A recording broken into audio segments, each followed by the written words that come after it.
Hello friends, and after a little unplanned break from YouTube, I'm here with another video from my series Quick Thoughts On, in which I always talk about different stories from the rich Star Trek universe. 30 years and many weeks ago, the next episode of Star Trek The Next Generation premiered. It was called Captain's Holiday, and these are my honest opinions about it. I like Captain Picard. I also like stories about heroic archaeologists, stories about real-life people, real-life heroes like Heinrich Schliemann, or fake heroes like Indiana Jones or Sidney Fox. There is always something magical about finding pieces of history. So this episode should be a story for me, right? Well, I can't really complain. It's not perfect, but I still enjoy it. The original story was, however, completely different. Ira Steven Behr, a staff writer on TNG who later became the showrunner on Deep Space Nine, came with a story about Captain Picard's visit on a pleasure planet. He was supposed to go to an attraction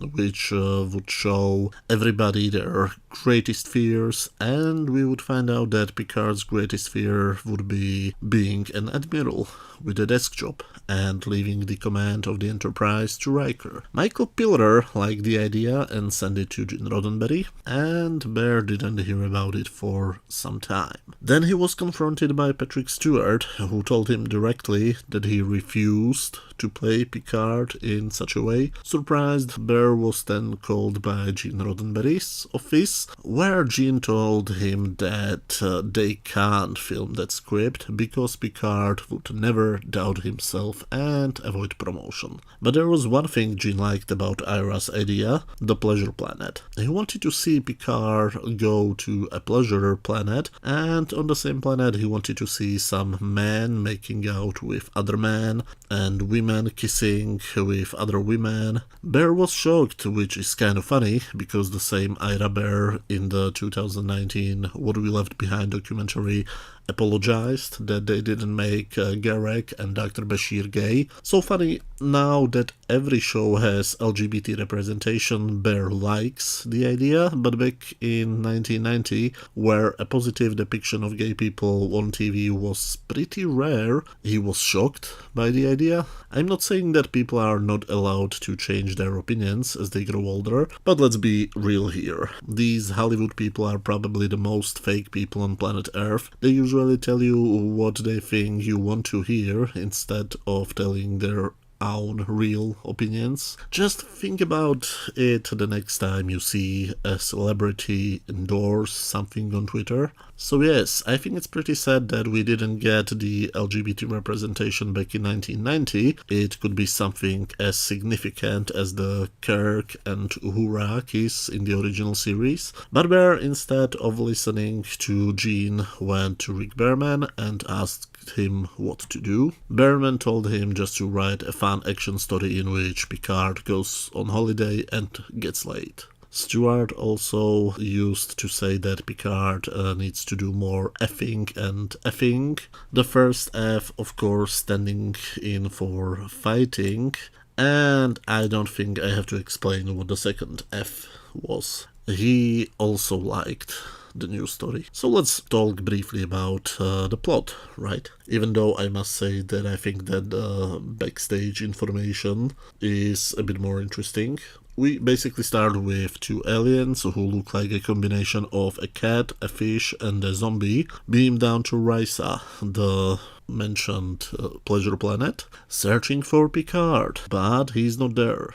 So we got time travel in this too? Great! Picard and Troy returned back to the Enterprise after a 2-week mission, where Picard mediated a commercial treaty between two races. He looks very tired, so the crew decides to conspire together and basically force him to go to Risa. Risa, of course, is named based on the German word Reise, meaning trip or even a vacation. Everybody tries a different method. Dr. Crusher tries to give it to him as an order. Deanna tries to tell him that her mother is coming for a visit, so he does give up and decides to go there. See, I described this within a couple of sentences, but it took the script almost the full first act to get to this point. The kind of a slow beginning is actually one of the problems of this episode, but I'll get to that in a minute.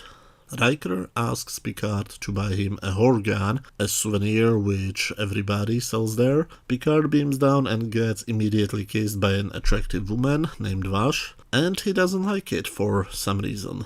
I don't know, if attractive women would kiss me randomly, I probably wouldn't complain, but that's just me. Thanks to the editing, we, as the audience, see that the real reason why she kissed him was that she has seen a Ferengi who was searching for her, and this was her solution to this problem. The Ferengi is, by the way, played by Max Grodenchik, I guess. I'm sorry for probably saying the name wrong, but basically it was the actor who later played the Ferengi named Rom on Deep Space Nine. Picard tries to lay in the sun and read a book, which looks weird because the episode is clearly shot at a soundstage, when he's interrupted by a woman dressed up as a hooker. And what a surprise, she is a Ryzen version of a hooker. Picard is publicly showing his Horgan he bought for Riker, not knowing that doing this means that you are basically interested in sexual services. So he sends her away and hides the thing. Interesting. A random attractive woman kisses him and he gets angry. A different attractive woman wants to have sex with him and he gets offended. If I didn't know better, I would assume that this version of Picard is the gay representation, especially after you notice how is he dressed up for his vacation. So now he gets interrupted again, this time by the Ferengi, who says that he wants it from her and he should give it to him. Picard has no clue what the Ferengi is talking about and tries to explain it to him, but he refuses to listen. So the captain again sends him away, to say it politely, and he gets visited again by Vash, who now wants to know what did the Ferengi want from him. Picard really gets pissed and tries to leave, getting again annoyed by the Ferengi, and when he finally manages to get to his room, he finds out that he has a small disc in his pocket. Of course, that's the thing which the Ferengi was searching for, and Vash gave it to him during the kissing scene. So in his room, he will find some rest, right? Well, no. The fishhead zombie aliens visit him there, claiming that they are security officers from the 27th century. They are searching for a MacGuffin, which has the power to something explosion. None of it is really important for the story, we just need to know that they lost something. It was hidden in the past, and according to their logs, Picard reported to find something which looked like their MacGuffin, so they want it back as soon as he finds it. Picard is okay with it and goes to Vash's room. We see a surprising amount of Vash in her swimming suit. Again, I'm not complaining. I would not even complain if she was wearing nothing in that scene, and we finally get some explanations. Her room is a mess because the Ferengi was searching for a disc, which is now in Picard's hands. The disc contains information about the MacGuffin, where it should be located, and what a surprise, it's on Risa. And what a surprise, it's in the caves not far away from there. She was an assistant for a professor who spent years searching for it, and the Ferengi was the supplier when they needed to get something which they couldn't really get legally. She also took his money to get to Risa, which is now the reason why the Ferengi claims that the MacGuffin belongs to him. He confronts Picard and Vash when they go to their adventure, and this should be the episode's huge action scene, right? Well, Vash throws him her backpack, and Picard steals his pistol and throws it into the bush, where it will be later found by Cool Cat and the kids who he will save them by going to Daddy Derek. Sorry, wrong franchise. If you got the reference, you are watching way too many stupid movies. But it would explain a lot of things. Anyway, the so-called huge climactic action scene was something like 2 seconds long. Another problem. And the next time we see Picard and Vash, they are already in the caves. Wow, this action-adventure Indiana Jones type of story is kind of a letdown. Well, at least they need to spend the night in the caves, and they just have one mattress, or however you want to call that thing they need to sleep on. So of course they have to sleep together, and of course they end up doing much more than just sleeping. Well, finally Picard did something fun. Even though technically he's the puppet of Vash during the whole time, she's the puppet master, which makes her an even more interesting of a character. Next day, they arrive at the next cave, and they start digging. They are also visited by fishhead zombie aliens who just stand there and do nothing. Weird tactics, but okay. And of course, the Ferengi friend arrives there too. Even though she had a copy of the disc, she says that she burned it so he couldn't decipher it, right? Well, he's there. So he also found a new gun and he forces them to dig. And the other aliens don't react in any way. They just stand there. They're kind of useless. Anyway, after a few seconds the two give up. I guess it was supposed to look like they dug a giant hole, but because it's on an obvious soundstage, they couldn't show them digging very deep. So yeah, the MacGuffin is not there and the Ferengi refuses to believe it, so he continues digging himself, and the fishhead zombie aliens just shrug it off and leave too. They are really pointless in most of this episode. So Picard thinks this is all way too weird when he gets contacted by the Enterprise, asking if he wants to beam back, even though it looks like he's been there for just 2 days. He instead asks them to prepare transporter code 14 and goes to the lobby, where of course he meets Vash, who was just leaving. And we finally get to the truth. So she is the manipulator. She stole the Ferengi's money and used it to get to Risa, because I guess the Federation uses money in this episode. She immediately went to the caves and found a MacGuffin and then covered her tracks somehow.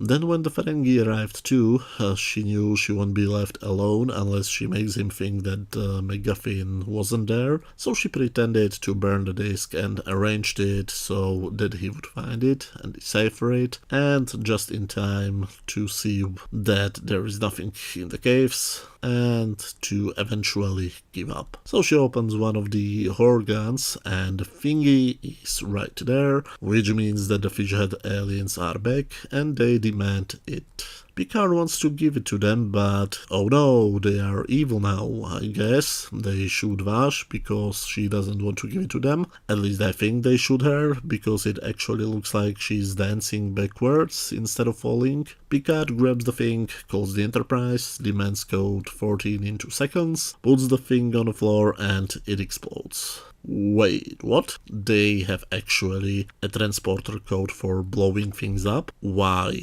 Isn't it like adding a self-destruct button to your car or something? I don't know, but it looks weird. Anyway, Picard says goodbye to Vash and returns back, and we have the end. This episode feels much smaller than it should feel. It all takes place on maybe 3 or 4 sets, probably built on one stage very close to each other, and the fact that they shot it on stage makes it look very fake, very small and very limiting.